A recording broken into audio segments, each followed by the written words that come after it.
Hello mga kabebe! Ako nga po pala si Neil at ako nga po ay isang workers dito sa Japan.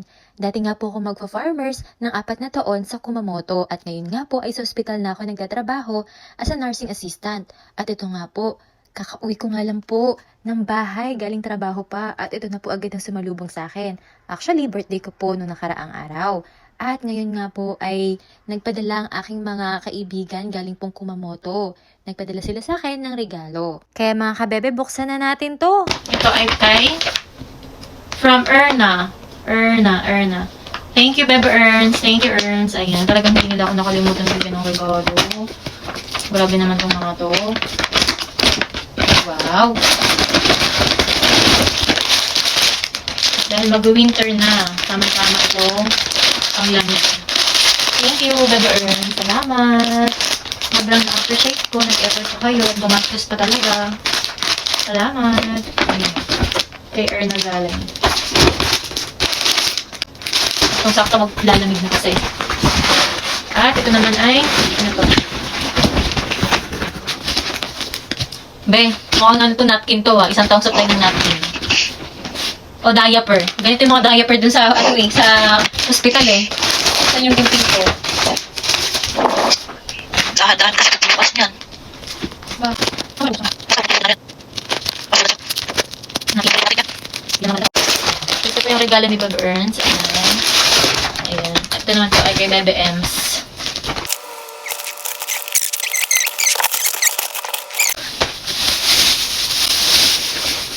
Ay, wow! Ang cute! Oh, mayroon na akong katabi. Ato mo, sorry, may katabi na ako. Ato mo. Oh.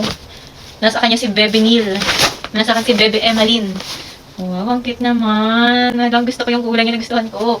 Hello, ang ganda. Parang bata eh. Bebe ko to. Hi, baby. Ano, kamusta na? Okay ka ba ba? Nahirap ka ba huminga sa loob? Ngayon nakawala ka na sa loob ng plastic, ha? Dito ka na muna. Ay, terno sa ano, ha? Terno. Oh, dito sa higaan ko, Peg. Oh, diba? Si Bebe Neil ko. Ay, hindi pala si Bebe Neil. Si Bebe Emma pala to. Dahil regalo na Emma to. Dahil regalo po ni Emma sa akin to. Siya ngayon si Bebe Emma. Bebe Emma? Ang gunjing. At akala ko nga, yun na. Akala ko yun na yun. Meron pa pala sa loob ng karton. Ang daming pasabog na mga regalo nga naman talaga. Na sobrang na-excite naman akong pagbubuksan lahat. At ayan na nga, may mga pa-letters pa. Alam nyo, sa totoo lang, ganito yung mga gusto kong nire-regalo. Kasi as in, talagang effort kong effort. Ito po yung regalong sobrang effort. As in, mga kabebe. At talagang pinagkagastusan nga din naman po talaga mga kabebe. Grabe na to. Grabe talaga sila. Oh. Buksan natin. Ay, ang cute naman. Which flowers goes with your personality? Ayan. Sabi dito, sunflower.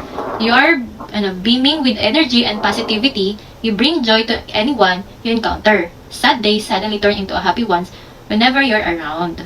Okay. In Tagalog, paano ba explain sa Tagalog? Paka-explain nga sa Tagalog. Oy, ang cute naman. Andito po yung lahat ng memories namin ni Bebe Emma, ni Bebe Ems. Sa loob po ng mag-aapat na, mag 4 years tayo ba? O 3 years lang? So, sa loob ng 3 years na kami po ay magkasama sa Kumamoto, nung ako nga po ay magpa-farmer sa Japan, nandito po lahat ng memories na pinagsamahan po namin nung kami po ay nasa Kumamoto. So, ganun po namin ganun niya po tinreasure yung friendship din na binigay ko rin po sa kanya at binigay niya rin po sa akin. So, ayan o. Ang cute! Buksan na natin. Na-excite na ako. Ala, ang cute na mga pictures ko. Ala, ayan o. Ang cute naman. Ito pa rin sulat siya ng sulat na nag-aaway kami dalawa.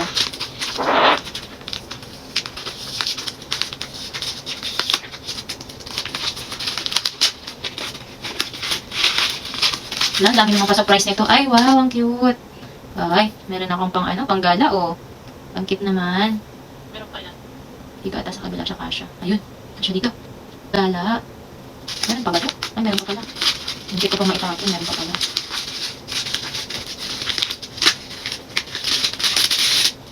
Tingnan mo, gumastos pa talaga to. Ang cute naman, oh.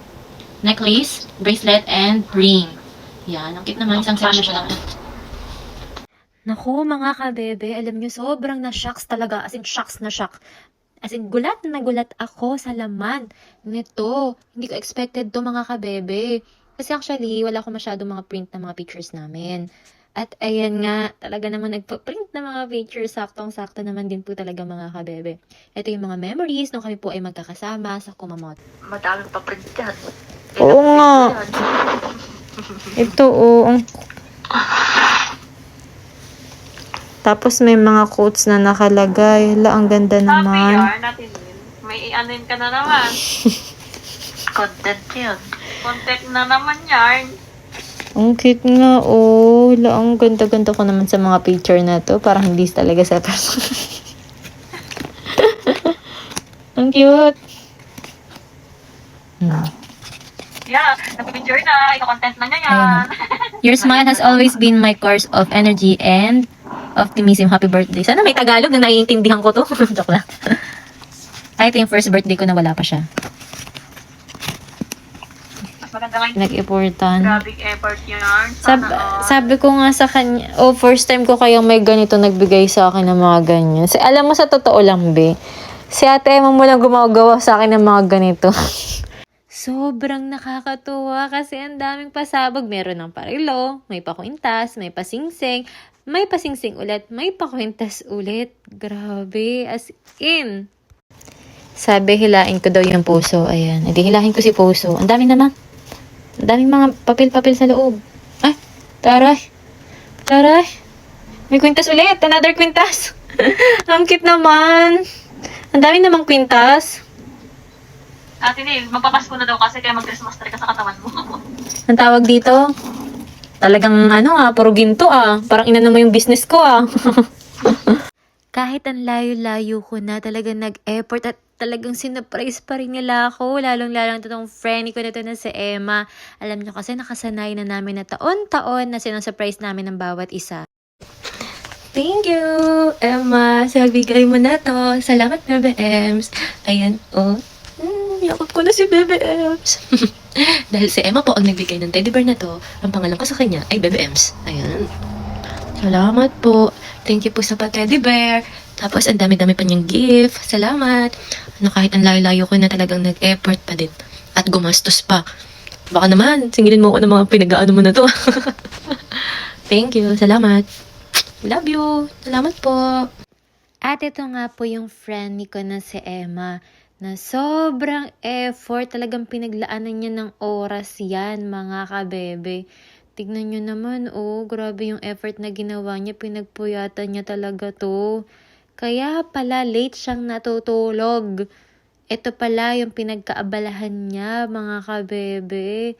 Sobrang natouch naman ako na parang naiiyak kasi nga ganyan.